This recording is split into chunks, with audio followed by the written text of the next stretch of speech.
ఓం శ్రీ మాత్రే నమః. ఓం నమ శివాయ. అందరికీ నమస్కారం అండి.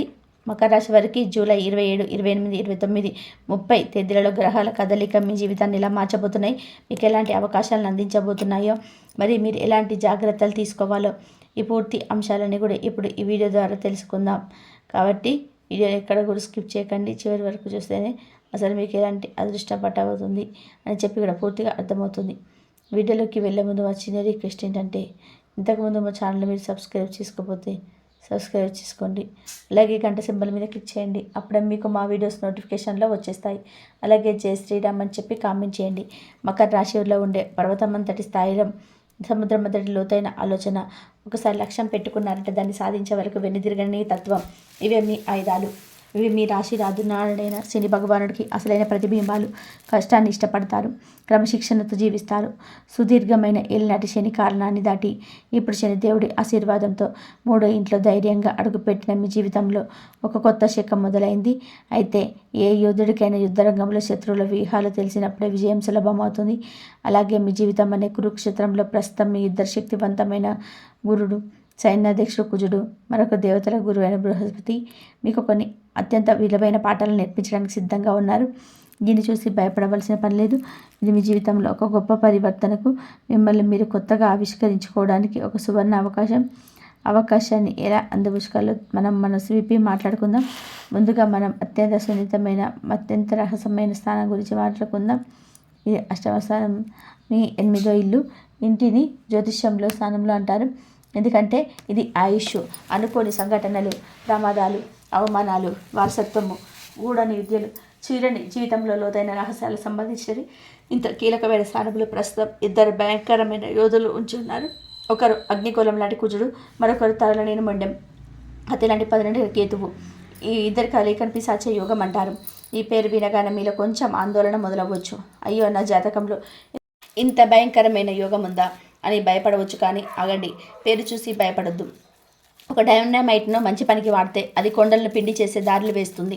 అదే చెడ్డ పనికి వాడితే నిరాశనం సృష్టిస్తుంది. అలాగే ఈ కుజకేతువుల శత్రువుని మీరు ఎలా వాడుకున్న దానిపైన ఫలితం ఆధారపడి ఉంటుంది. ఈ కలయిక వల్ల ప్రస్తుతం మీలో తెలియని ఆందోళన, ఒక అబద్ధత భావం, పదే పదే గాయాలు గుర్తుకు రావడం, రహస్య శత్రువుల భయం, అనుకోని ఖర్చులు, ఆరోగ్య సమస్యల వంటివి ఎదురవుతూ ఉండవచ్చు. వాహనాలు నడిపేటప్పుడు, ఎలక్ట్రికల్ వస్తువులతో పనిచేసేటప్పుడు చాలా జాగ్రత్తగా ఉండాలి. మీ మాటల్లో తెలివి, కోపం రావచ్చు. దానివల్ల అత్తమామలతో, కుటుంబ సభ్యులతో సంబంధాలు దెబ్బతినే అవకాశం ఉంది. అయితే ఇది నాణేడికి ఒకవైపు మాత్రమే. మరోవైపు ఈ యోగం మీకు అపారమైన శక్తిని, పరిశోధన ప్రతిమను, జీవితంలోని ఏ సమస్యనైనా సరే లోతుగా వెళ్ళి అర్థం చేసుకునే శక్తిని ఇస్తుంది. డాక్టర్లు, సర్జనులు, ఇంజనీర్లు, పోలీసులు, డిటెక్టివ్లు, జ్యోతిష్కులు, తాంత్రికులు, ఇలాంటి రహస్యమైన లోతైన వృద్ధులలో ఉన్నవారికి ఇది ఒక వరం. మీలో ఆత్మ పరిశీలన చేసుకుని తపన పెరుగుతుంది. జీవితం అంటే ఏంటి, మరణం తర్వాత ఏముంటుంది, కర్మ సిద్ధాంతం అంటే ఏంటి అనే లోతైన ప్రశ్నలకు సమాధానాలు వెతికే మీలో ఉన్న చెడు అలవాట్లని, బలహీనతలు గుర్తించి వాటిని వదిలించుకోవడానికి ఇంతకంటే మంచి సమయం మరొకటి ఉండదు. ఇది మీ ఆత్మకు ఒక సర్జరీ లాంటిది. కొంచెం బాధగా ఉన్నా ఇది పూర్తయ్యాక మీరు ఒక కొత్త స్వచ్ఛమైన వ్యక్తిగా బయటకు వస్తారు. ఇక కుజుడి చూపుల గురించి చూద్దాం. ఆయన తన 4వ దృష్టితో మీ లాభస్థానమైన 11వ ఇంటిని చూస్తున్నాడు. దీనివల్ల మీ కోరికలు, మీ ఆశయాలు చాలా తీవ్రంగా ఉంటాయి. వాటిని సాధించడం కోసం మీరు ఎలాంటి అడ్డదారులైన తొక్కడానికి వెనకాడకపోవచ్చు. స్నేహితులతో, అనగారితో డబ్బుల విషయంలో గొడవలు రావచ్చు. కానీ అదే సమయంలో రియల్ ఎస్టేట్, భూమి వంటి వాటి ద్వారా మీకు అనుకోని లాభాలు కూడా రావచ్చు. కుజుడి 7వ దృష్టిని 2వ స్థానమైన ధన, కుటుంబ, వాక్కు స్థానమైన పడుతుంది. ఇది చాలా ప్రమాదకరమైన చూపు. మీ మాటలకు కళ్ళలా మారుతుంది. మీ నోటి నుండి వచ్చే ప్రతి ఒక్క పరుషమైన మాట మీ కుటుంబంలో పెను తుఫాను సృష్టించగలదు. డబ్బు విషయంలో చాలా జాగ్రత్తగా ఉండాలి. వచ్చిన డబ్బు వచ్చినట్టే అనవసరమైన గొడవల వల్ల, ఆరోగ్య సమస్యల వల్ల ఖర్చు అయిపోవచ్చు. అందుకే ఈ సమయంలో మౌనంగా ఉండడం, మాట్లాడాల్సి వస్తే తేనె పూసిన కత్తిలా కాకుండా వెన్న పూసిన మాటలతో మాట్లాడడం నేర్చుకోవాలి. కుజుడి 8వ దృష్టి 3వ స్థానమైన ధైర్య స్థానం మీద పడుతుంది. శనిదేవుడు ఇప్పటికే మీ ధైర్యాన్ని ఇస్తుంటే కుజుడు ఆ ధైర్యానికి మరొక ఆజ్యం పోస్తాడు. ఇది మిమ్మల్ని దుస్సాహసంగా మార్చవచ్చు, అనవసరమైన రిస్క్ తీసుకునేలా చేస్తుంది. కాబట్టి మీ ధైర్యాన్ని మీ వివేకంతో అదుపులో ఉంచుకోవడం చాలా అవసరం. ఇలా ఒకవైపు అష్టంలో ఉన్న కుజుడు కేతువు మిమ్మల్ని ఒక కఠినమైన అగ్ని పరీక్ష గురి చేస్తుంటే, మరొక తీవ్రతల గురువైన బృహస్పతి మీ ఆరోగ్య ఇంట్లో కూర్చొని మిమ్మల్ని కాపాడడానికి, మీకు దారి చూపించడానికి సిద్ధంగా ఉన్నాడు. ఆరో ఇల్లు కూడా ఒక దుస్థానమే. ఇది రోగాలు, రుణాలు, శత్రువులు, రోజువారీ సవాళ్లకు సంబంధించింది. గురువు లాంటి శుభగ్రహం ఇక్కడ ఉండడం వల్ల అయ్యో నాకు అప్పులు పెరుగుతాయా, శత్రువులు ఎక్కువ అవుతారా, రోగాలు వస్తాయా అని మీరు ఆందోళన చెందవచ్చు. కానీ జ్యోతిష్యంలో అద్భుతమైన సూత్రం ఉంది. ఒక శుభగ్రహం దృష్టానంలో ఉంటే ఆ స్థానం యొక్క చెడు ఫలితాలను తగ్గిస్తుంది. అంటే గురువు ఇక్కడ ఉండి మీ శత్రువులను కూడా మీరు మిత్రులుగా మార్చగలరు. మీ తెలివితేటలతో, మీ నాలెడ్జ్తో మీ పోటీదారులను మీరు సులభంగా అధిగమిస్తారు. మీకు ఏమైనా ఆరోగ్య సమస్యలు వస్తే వాటిని నయం చేయడానికి ఉత్తమమైన డాక్టర్లు సరైన మందులు దొరికేలా చేస్తాడు. మీకున్న పాత అప్పులు తీర్చడానికి కొత్త మార్గాలను చూపిస్తాడు. ముఖ్యంగా లాయర్లు, డాక్టర్లు, బ్యాంకర్లు వంటి గుర్తులో ఉన్న వారికి ఇది చాలా మంచి సమయం. తమ సేవ ద్వారా గొప్ప సమయం డబ్బును సంపాదిస్తారు. గురువు ఇక్కడ ఉండడం వల్ల మీరు ఇతరులకు సేవ చేయాలనే ఆలోచన పెరుగుతుంది. ఆ సేవ మిమ్మల్ని అన్ని రకాల కష్టాల నుంచి కాపాడుతుంది. ఇప్పుడు మనం గురు భగవానుడి ఈ దివ్యమైన దృష్టిని గురించి మాట్లాడుకుందాం. ఇక్కడే మీ జీవితంలోని అసలైన మ్యాజిక్ దాగి ఉంది. మీ అష్టంలోని కుజకేతువుల అగ్ని చల్లార్చే అబుధ భుజాలలే ఈ గురు దృష్టిలు. గురువు తన 5వ దృష్టితో మీ 10వ స్థానం ఉద్యోగ వృత్తి స్థానాన్ని, తులారాశిని చూస్తున్నాడు. ఇది మీ కెరియర్కు ఒక రక్షణ కవచం. అష్టమంలోని గ్రహాల వలన మీ పనిలో ఎన్ని ఇబ్బందులు వచ్చినా, మీ మీద ఎన్ని నిందలు పడినా గురువు తన చూపుతో మిమ్మల్ని కాపాడుతాడు. మీ నిజాయితీని, మీ కష్టాన్నిపై అధికారులకు తెలిసేలా చేస్తాడు. మీకు మంచి పేరును, గౌరవాన్ని కాపాడుతాడు. ఉద్యోగంలో మార్పు కోరుకునే వారికి మంచి అవకాశం వచ్చేలా చేస్తాడు. మీ పనిలో ఎదురయ్యే సవాళ్లను ఎదుర్కోవడానికి కావలసిన నాలెడ్జిని, వివేకాన్ని అందిస్తాడు. ఇక గురువు 7వ దృష్టి మీ 12వ స్థానమైన వ్యయస్థానం మీద, ధనస్సు రాశి మీద పడుతుంది. 12వ ఇల్లు అంటే ఖర్చులు, నష్టాలు, విదేశీ ప్రయాణాలు, ఆధ్యాత్మికత. అష్టమంలోని కుజుడు మిమ్మల్ని ఆసుపత్రుల కోసం, కోట్ల కోసం ఖర్చులు పెట్టించే అవకాశం ఉంది. గురువు తన దృష్టితో శుభకార్యాలపైన, విదేశీ ప్రయాణాల వైపు, దాన ధర్మాల వైపు అందిస్తాడు. అంటే మీ డబ్బు అనవసరంగా పోకుండా ఒక మంచి పనికి కోసం ఖర్చేలా చూస్తాడు. ఇది కర్మను శుద్ధి చేస్తుంది. యోగా, ధ్యానం వంటి వాటిపైన మీకు ఆసక్తి పెంచి అష్టమంలోని గ్రహాల వల్ల కలిగే మానసిక ఒత్తిడి, నిద్రలేమిని తగ్గిస్తాడు. ఇప్పుడు అత్యంత కీలకమైన అద్భుతమైన విషయం, గురువు గారి 9వ దృష్టిని మీ 9వ స్థానమైన ధన, కుటుంబ, వాక్కు స్థానమైన కుంభరాశి మీద పడుతుంది. గుర్తుందా? ఇదే స్థానాన్ని కుజుడు తన సూటి దృష్టితో చూస్తూ మీ మాట నిపుల, మీ కుటుంబాన్ని యుద్ధరంగంలో మారుస్తున్నాడని మనం ఇందాక చెప్పుకున్నాం. ఇప్పుడు ఆ నిప్పును చల్లార్చడానికి, ఆ యుద్ధాన్ని ఆపడానికి గురువు అమృతపు వర్షపు కురిపిస్తున్నాడు. కుజుడు మిమ్మల్ని కోపంగా, కఠినంగా మాట్లాడమని ప్రేరేపిస్తే, గురువు మిమ్మల్ని నాలెడ్జ్తో, ప్రేమతో మాట్లాడమని ప్రోత్సహిస్తున్నాడు. కుజుడు డబ్బును ఖర్చు చేపిస్తే, గురువు కొత్త ఆదాయ మార్గాలను సృష్టిస్తాడు. కుజుడు కుటుంబంలో గొడవలు పెడితే, గురువు ఆ గొడవలను సామరస్యంగా పరిష్కరించుకుని తెలివినిస్తున్నాడు. చూడండి, దైవం మీకోసం ఎంత అద్భుతమైన ఏర్పాటు చేశారు. ఒకవైపు పరీక్ష పెడుతూనే మరోవైపు ఆ పరీక్షలో పాస్ అవ్వడానికి కావలసిన సహాయాన్ని కూడా అందిస్తున్నాడు. మీరు చేయాల్సిందల్లా కూడా కుజుడి ప్రేరణకు లొంగిపోయి ఆవేశపడకుండా గురువు చూపిన ధ్యాన మార్గంలో నడవడమే. ఇప్పుడు మీరే చెప్పండి, ఇది భయపడవలసిన సమయమా, లేక మిమ్మల్ని మీరు ఒక వజ్రంలాగా మలుసుకోవలసిన సమయమా? మీ జీవితంలో ప్రస్తుతం ఒక గొప్ప ఆధ్యాత్మిక యుద్ధం జరుగుతుంది. ఒకవైపు అష్టమంలో కుజకేతువులు మీలోని అసుర శక్తుల కోపం, అహంకారం, భయం బయటకు లాగుతుంటే, మరోవైపు 6వ ఇంట్లో గురువు మీ ఇంట్లో ధైర్య శక్తుల, నాలెడ్జిని, సేవ, కరుణ జాగృతం చేస్తున్నాడు. ఈ యుద్ధంలో మీరు ఎటువైపు నిలబడతారన్న దానిపైన భవిష్యత్తు ఆధారపడి ఉంటుంది. కుజుడి శక్తి పరిశోధన కోసం, కేతువు శక్తిని ఆధ్యాత్మిక సాధన కోసం, గురువు శక్తిని సేవ కోసం వాడండి. మీ మాటను ఆయుధంగా కాదు, మంత్రంగా మార్చండి. మీ కోపాన్ని సాధంగా మలుచుకోండి. ఈ కఠినమైన సమయంలో మిమ్మల్ని ఒక యోగిగా, జ్ఞానిగా, ఒక పరిపూర్ణమైన మనిషిగా తీర్చిదిద్దడానికి వచ్చింది. శనిదేవుడు ఇచ్చిన ధైర్యంతో, గురువు ఇచ్చిన నాలెడ్జ్తో కుజకేతువుల శక్తిని సరైన మార్గంలో పెట్టే ముందుకు సాగండి. ఈ పరీక్షలో మీరు ఖచ్చితంగా గెలుస్తారు. ఎందుకంటే మీరు మకర రాశి వారు. పర్వతాలను కూడా పిండి చేయగల పట్టుదల మీ సొంతం. మీకు అంతా మంచి జరుగుతుంది. మీలో ఉండే ఆ పర్వతం లాంటి నిలకడ, సముద్రం అంటే లోతైన సహనం, మీ లక్ష్యం కోసం ఎంత దూరమైన వెళ్ళి మీ పట్టుదల, ఇదే మిమ్మల్ని ప్రపంచంలో ప్రత్యేకంగా నిలబెడతాయి. మీ రాశినాథుడైన శని భగవానుడి అసలైన ప్రతిరూపాలు మీరు.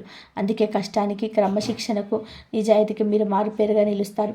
ఈరోజు మనం కేవలం జాతకం గురించి కాదు, మీ జీవితంలో ఒక సుదీర్ఘమైన కఠినమైన పరీక్ష ముగిసి ఒక కొత్త ఉజ్వలమైన ఆదాయం ఎలా ప్రారంభం కాబోతుందో మాట్లాడుకుందాం. గత 7.5 సంవత్సరాలుగా ఏలినాటి శని రూపంలో మీరు పడిన కష్టాలు, మీరు నేర్చుకున్న పాఠాలు, మీరు చూపిన ఓర్పు, మీరు వీటన్నిటికీ ప్రతిఫలాన్ని అందుకునే సమయం ఇది. ఈ రాశినాథుడైన శనిదేవుడు ఇప్పుడు మీ 3వ స్థానమైన ధైర్య పరాక్రమ స్థానంలో సంచారం చేస్తున్నాడు. ఇది మీ జీవితంలో ఒక చారిత్రాత్మకమైన మార్పు. ఇది ఇక్కడ సమయం వచ్చిందని మీరు సగర్వంగా ప్రకటించే కాలం ఇది. ఈ కొత్త ప్రయాణంలో జూలై 27, 28, 29, 30 వరకు గ్రహాల మీకోసం ఎలాంటి సందేశాలు పంపుతున్నాయో మనం వివరంగా మనసు పెట్టి మాట్లాడుకుందాం. ముందుగా ఒక ముఖ్యమైన విషయాన్ని మీరు గమనించాలి. ఒకవైపు మీ రాశినాథుడు మీకు కొండంత ధైర్యాన్ని ఇస్తుంటే, మరోవైపు కొన్ని గ్రహాలు మిమ్మల్ని కొంచెం పరీక్షించడానికి, జాగ్రత్తగా ఉండమని హెచ్చరిస్తున్నానికి సిద్ధంగా ఉన్నాయి. మీ 7వ ఇంట్లో సూర్యుడు, బుధుడు, 8వ ఇంట్లో కుజుడు, కేతువు, 6వ ఇంట్లో గురువు, 2వ ఇంట్లో రాహువు, ఇలా ప్రతి గ్రహం మీకు ఏదో ఒక పాఠం చెప్పడానికి సిద్ధంగా ఉంది. దీన్ని చూసి భయపడాల్సిన అవసరం లేదు. ఒక గొప్ప యోధుడు యుద్ధానికి వెళ్లే ముందు తన శత్రువుల బలాలను అంచనా వేసుకునేందుకు మనం కూడా ఈ గ్రహాల శక్తిని అర్థం చేసుకొని తెలివిగా ముందుకు సాగాలి. మొదటిగా 27 ఈరోజు మీకు ఏ విధంగా ఉంటుంది? మీ 5వ ఇంట్లో అంటే మీ ప్రేమ, సృజనాత్మకత, పిల్లలకు సంబంధించిన స్థానంలో శుక్రుడు అత్యంత బలంగా ఉన్నాడు. ఈరోజు ప్రేమికులకు ఒక పండగ లాంటిది. మీ మధ్య ఉన్న అపార్థాలు తొలగిపోయి ప్రేమ రెక్కలు తొడుగుతుంది. విద్యార్థులు తమ చదువులను అద్భుతంగా రాణిస్తారు. వారిలో సృజనాత్మకత పెరిగి కష్టమైన పాఠాలను కూడా ఇట్టే అర్థం చేసుకుంటారు. సంతానం కోసం ఎదురు చూస్తున్న వారికి శుభవార్తలు అందే అవకాశం ఉంది. మీ తెలివితేటలతో, సృజనాత్మక ఆలోచనలతో అందరినీ ఆకట్టుకుంటారు. అయితే మీ పూర్తి దృష్టి భాగస్వామి మీ వ్యాపార భాగస్వామితో ఉంటుంది. ఎందుకంటే సూర్యుడు, చంద్రుడు, బుధుడు మీ 7వ ఇంట్లో ఉన్నారు. కొత్త ఒప్పందాలు చేసుకోవడానికి, భాగస్వామి వ్యాపారాలు మొదలుపెట్టడానికి ఇది మంచి సమయం. వివాహితులు తమ భాగస్వామితో ఎక్కువ సమయం గడపాలని కోరుకుంటారు. కానీ ఇక్కడే ఒక చిన్న జాగ్రత్త. సూర్యుడు 7వ ఇంట్లో ఉండడం వల్ల మీ భాగస్వామి మీద మీకు ఆహాన్ని ప్రదర్శించే అవకాశం ఉంది. నేను చెప్పిందే వినాలని ధోరణికి పోకుండా వారి అభిప్రాయాలకు కూడా విలువ ఇవ్వండి. కానీ ఈరోజు మీరు అత్యంత జాగ్రత్తగా ఉండాల్సిన ప్రాంతం మీ 8వ ఇల్లు. అక్కడ కుజుడు, కేతువు కలిసి కూర్చొని ఉన్నారు. 8వ ఇల్లు అంటే అనుకోని సంఘటనలు, ప్రమాదాలు, రహస్యాలు. కుజుడు అంటే అగ్ని, కేతువు అంటే పదునైన కత్తి. ఈ రెండు కలిసి అక్కడే ఉండడం వల్ల మీరు వాహనాలు నడిపేటప్పుడు చాలా జాగ్రత్తగా, నెమ్మదిగా, చాలా అనవసర వాదనలకు, గొడవలకు దూరంగా ఉండండి. ఈ మాటలకు లేనిపోని సమస్యలు కొని తెచ్చుకోవద్దు. ముఖ్యంగా అత్తమామలతో సంబంధాలలో ఓపిక పట్టడం అవసరం. ఆర్థికంగా మీ 2వ ఇంట్లో ఉన్న రాహు మీకు అనుకోని మార్గాల నుండి డబ్బును అందిస్తాడు. కానీ అదే సమయంలో మీ కుటుంబంలో మీ మాటల వల్ల కొన్ని అపార్థాలు సృష్టించగలడు. కాబట్టి డబ్బు వస్తున్న కుటుంబంలో శాంతి కాపాడుకోవడం మీద ఎక్కువ దృష్టి పెట్టండి. ఆరోగ్యం విషయంలో కడుపులో మంట, వేడి లేదా రక్తానికి సంబంధించిన సమస్యలు ఉన్నవారు జాగ్రత్తగా ఉండాలి. ఇక జూలై 28 ఈరోజు మీకు పెద్ద మార్పు వస్తుంది. మీ ఆనందానికి, ప్రేమకు కారకుడైన శుక్రుడు 5వ ఇంటి నుండి 6వ ఇంట్లోకి అడుగు పెడతాడు. అప్పటికే ఉన్న గురువుతో కలుస్తాడు. అలాగే సాయంత్రం 4 గంటల తర్వాత మీ మనసును సూచించే చంద్రుడు 7వ ఇంట్లో ఉండి అత్యంత ప్రమాదకరమైన 8వ ఇంట్లోకి కుజకేతువుల దగ్గరికి ప్రవేశిస్తాడు. ఈ మార్పుల వల్ల రోజు మొదటి భాగం కన్నా 2వ భాగం చాలా భిన్నంగా, తీవ్రంగా ఉంటుంది. సాయంత్రం నుండి మీలో ఏదో తెలియని భయం, ఆందోళన, కొంటరితనం వంటి భావనలు పెరగవచ్చు. మనసు ఏ పని మీద లగ్నం కాదు. పాత గాయాలు, చెడు జ్ఞాపకాలు మిమ్మల్ని వెంటాడవచ్చు. ఇది మిమ్మల్ని మీరు పునర్పరిశీలించుకోవాల్సిన సమయం. మీ బలహీనతలు ఏంటో తెలుసుకొని వాటిని అధిగమించడానికి ప్రయత్నించాలి. ఉద్యోగస్తులకి ఈ 6వ ఇంట్లో గుజకు శుక్ర కలయిక ఒక వక్రంగా ఉంటుంది. ఇది విపరీత రాజయోగం లాంటి ఫలితాన్ని ఇస్తుంది. మీ శత్రువులను, మీ పోటీదారులను మీకు తెలివితేటలతో, మీ చాకచక్యంతో ఓడిస్తారు. పనిలో ఉన్న సమస్యలకు మీకు మంచి పరిష్కారాలు దొరుకుతాయి. అయితే సహోద్యోగులతో, ముఖ్యంగా స్త్రీలతో వ్యవహరించేటప్పుడు జాగ్రత్తగా ఉండాలి. అనవసరమైన వివాదాలకు దూరంగా ఉండండి. ఆర్థికంగా ఈ మార్పుల వల్ల మీ ఖర్చులు పెరిగే అవకాశం ఉంటుంది. ఆరోగ్యం కోసం లేదా పాత తప్పులు తీర్చడం కోసం డబ్బు ఖర్చు చేయాల్సి రావచ్చు. వ్యాపారస్తులు తమ పోటీదారుల ఎత్తుగడలను గమనిస్తూ తెలివిగా వ్యవహరించాలి. భాగస్వాములతో ఉన్న సంబంధాలు కొంచెం సున్నితంగా మారుతాయి. ఓపికతో ముందుకు వెళ్ళాలి. జూలై 29, 30 ఈరోజు గ్రహస్థితులు ఒకేలాగా ఉన్నాయి. మీ మనసు పూర్తిగా 8వ ఇంట్లో కుజకేతువుల ప్రభావం వల్ల ఉంటుంది. ఈ 2 రోజులు మీకు చాలా ఆత్మ పరిశీలన చేసుకుంటారు. జీవితం, కర్మ వంటి లోతైన విషయాల గురించి ఆలోచిస్తారు. జ్యోతిష్యం, వాస్తు, యోగా, ధనం వంటి వాటిపైన ఆసక్తి పెరుగుతుంది. బయట ప్రపంచంతో కన్నా మీతో మీరు సమయం గడపడానికి ఇష్టపడతారు. ఇది ఒక రకంగా మంచిదే. మిమ్మల్ని మీరు అర్థం చేసుకోవడానికి, మీ జీవితానికి ఒక కొత్త దిశని ఇచ్చుకోవడానికి ఇది ఉపయోగపడుతుంది. అయితే ఈ 2 రోజులు మీరు కొన్ని విషయాలు అత్యంత జాగ్రత్తగా ఉండాలి. ఆరోగ్యం మొదటి ప్రాధాన్యత. చిన్న ఆరోగ్యాన్ని కూడా అశ్రద్ధ చేయొద్దు. వెంటనే వైద్యుని సంప్రదించండి. ముఖ్యంగా కడుపు, రక్తం మరియు జననేంద్రియాలకు సంబంధించిన సమస్యల పట్ల అప్రమత్తంగా ఉండాలి. వాహనాలు నడపడం, ఎత్తు ప్రదేశాల్లో పనిచేయడం లేదా పదునైన వస్తువులతో పనిచేసేటప్పుడు రెట్టింపు జాగ్రత్త అవసరం. మీ మాటలు అదుపులో ఉంచుకోవడం చాలా ముఖ్యం.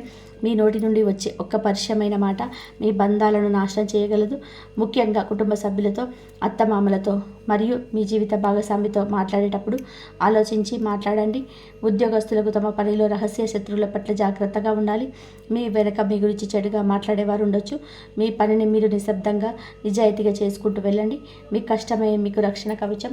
వ్యాపారస్తులు ఎలాంటి కొత్త రిస్కులు తీసుకోవడానికి ఇది సరైన సమయం కాదు. ముఖ్యంగా భాగస్వామి వ్యాపారాలకు డబ్బు విషయంలో చాలా పారదర్శకంగా ఉండండి. అనవసరమైన పెట్టుబడులకి, స్పెక్యులేషన్స్కు దూరంగా ఉండండి. ఆర్థికంగా రాహువు ధనాన్ని ఇస్తున్నప్పటికీ 8వ ఇంట్లో ఉన్న గ్రహాల వల్ల అనుకోని ఖర్చులు, నష్టాలు వచ్చే ప్రమాదం ఉంది. ఇన్సూరెన్స్ వంటి వాటి మీద దృష్టి పెట్టడం మంచిది. కుటుంబ జీవితం, వివాహితులు, ప్రేమికుల విషయానికి వస్తే ఈ 2 రోజులు ఒక అగ్ని పరీక్ష లాంటిది. మీ భాగస్వామి ఆరోగ్యం పట్ల శ్రద్ధ వహించాలి. వారి కుటుంబ సభ్యులతో మీకు విభేదాలు రావచ్చు.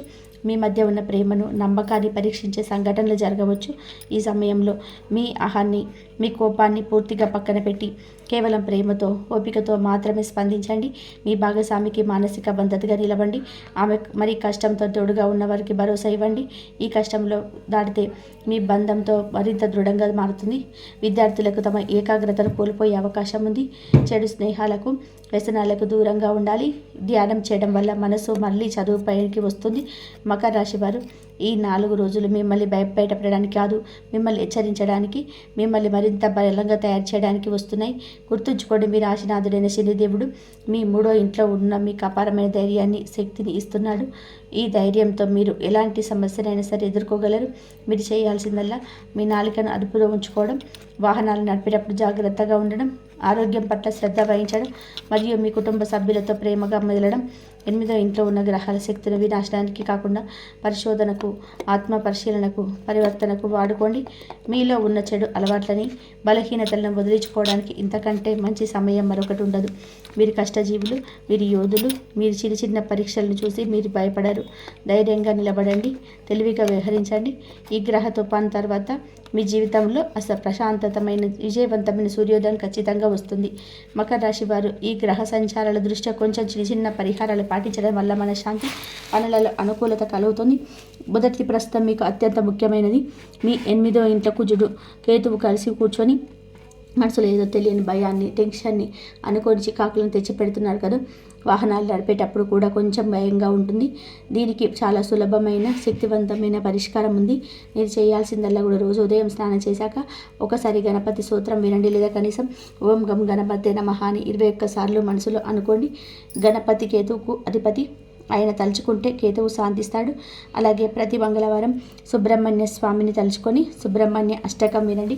ఈ గణపతి, సుబ్రహ్మణ్యుడు కలిసి మీ 8వ ఇంట్లో ఉన్న కుజకేతువుల దోషాన్ని తగ్గించి మిమ్మల్ని ప్రమాదాల నుండి, అనవసరమైన గొడవల నుంచి కాపాడుతాడు.